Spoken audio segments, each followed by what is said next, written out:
Okay, so we're not gonna stay here long because this just came in today. This is the Moza Mini S Smart Film Gimbal. It is pretty unique because biggest key feature about it is it has a foldable design, which I'm pretty stoked. Considering the last smart film gimbal I tested out, I'm curious to compare it to that and see what I think of it. So let's actually hit the skate park. I haven't skated since high school and I wanna go skateboarding. And I'm gonna hit up my friend Taylor, who's a photographer, and also skates, and see if he's down to test this out. So, see you guys at the skate park.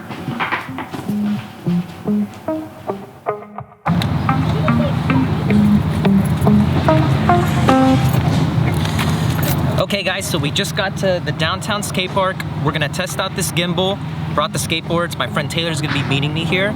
And I'm pretty excited because it's early in the morning, not many people should be here, and testing this gimbal out while skating is gonna be like a really good example of how smooth it is. And so, let's get to it.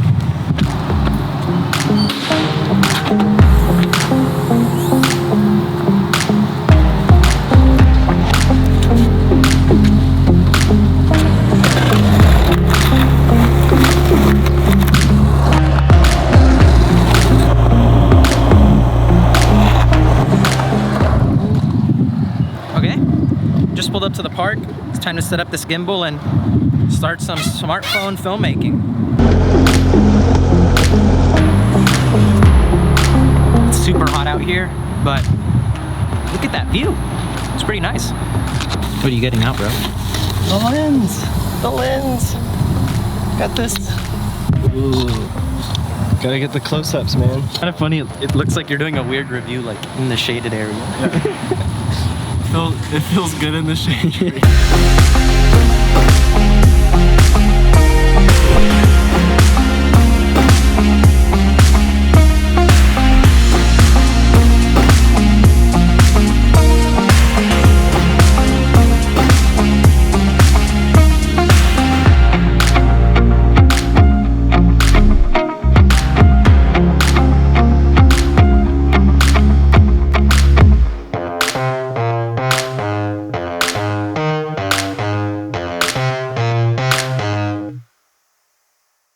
So, first impressions, it's really responsive, and I have it on a fast mode right now.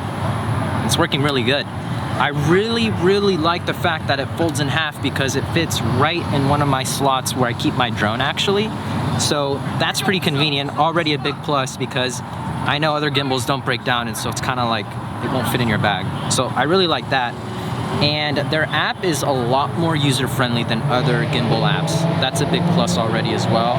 You can easily change all the frame rates, different modes, so super stoked to try it out.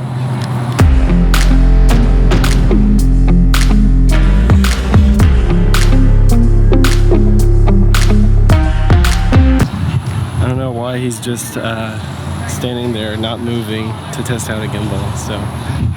You know what? You gotta do some new stuff, man. I'm just getting used to it. All right, let's test it out for real. Okay, let's get on the boards. Okay, so the next sequence is gonna be using this setup, the Moza Mini S with an iPhone XR. We're gonna just skate around the skate park and get some shots with Taylor. Yeah. That's right.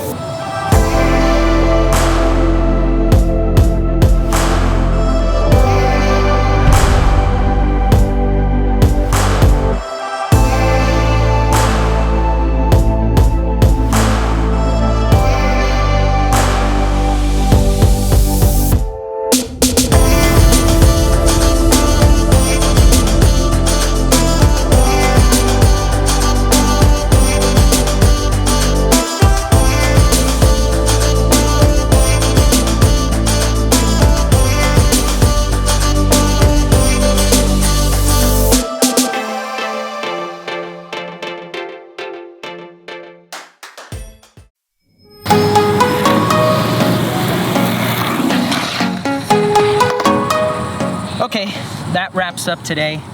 Filming with the Moza Mini S. Pretty cool gimbal. It's so hot out here. We've only been out here for like, I think 2 hours now. He's getting some drone shots right now, but we're gonna call it a day. Got everything we needed. See you guys back in the office.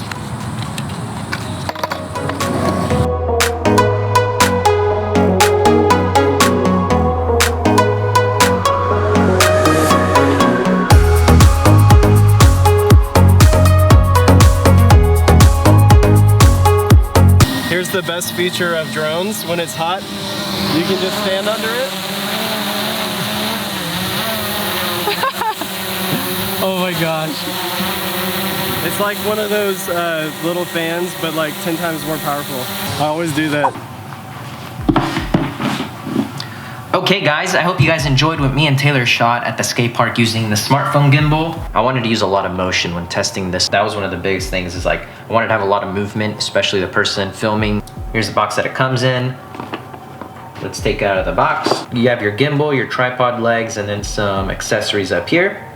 Take the gimbal out. I love that it comes in this handy bag. That's pretty nice. And then it comes with a cable to connect your phone, but I think this is an Android connection. Bummer. Okay, so now let's talk about the Moza Mini S smartphone gimbal. So there's a bunch of smartphone gimbals nowadays. You know, phones are getting so good, and smartphone filmmaking is honestly becoming a thing, and it's honestly pretty cool. There's apps out there that, you know, offer different frame rates and log profiles and all of that for phones, and that's just insane.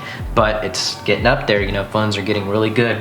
They can record up to 4K 60, which is incredible, and the footage is actually not that bad. Right off the bat, one of the biggest perks about this gimbal is what you see here, is that it folds in half. That is a big deal, because if you want to fit this in your bag, it's gonna fit in there, most likely. So that is a big perk. One of the biggest things is I try to lug only what fits in my bag. So if it doesn't fit in my bag, I'm just like hesitant if I really need it, or if I can just find some other way to make it work.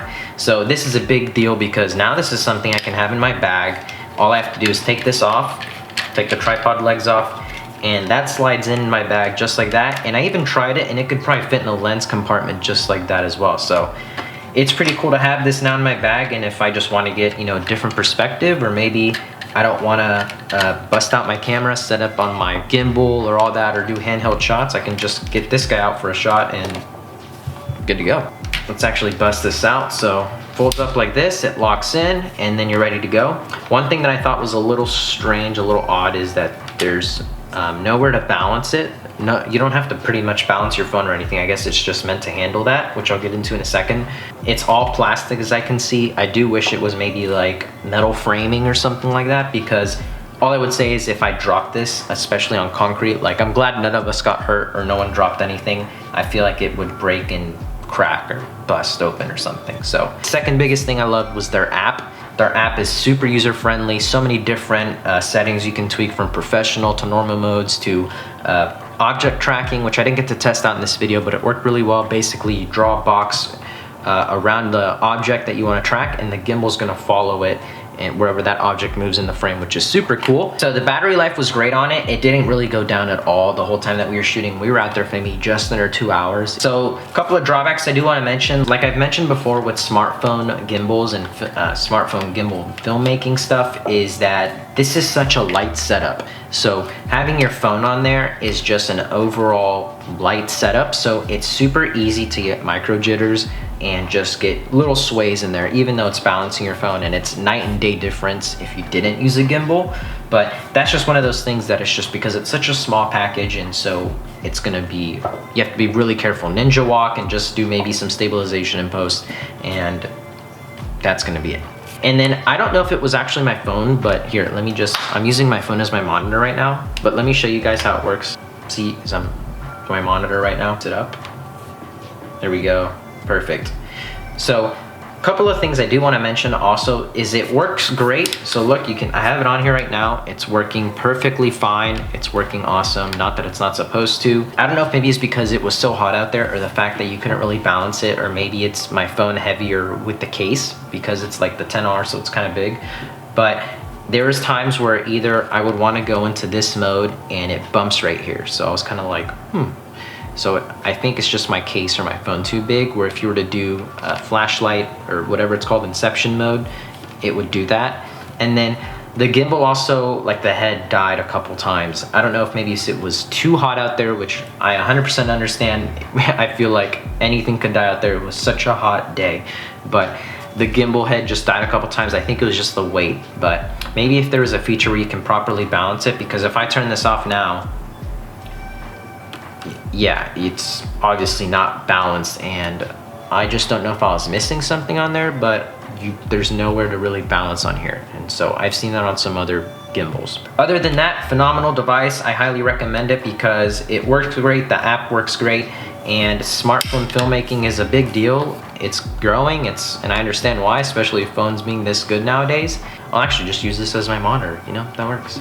But that's it for this video, guys. Leave a like if you enjoyed. Comment down your thoughts on what you think of the Moza Mini S, this video, and smartphone filmmaking in general. And subscribe if you haven't already. I would love for you guys to be a part of my channel. And I'll see you guys in the next video. Time to get some lunch.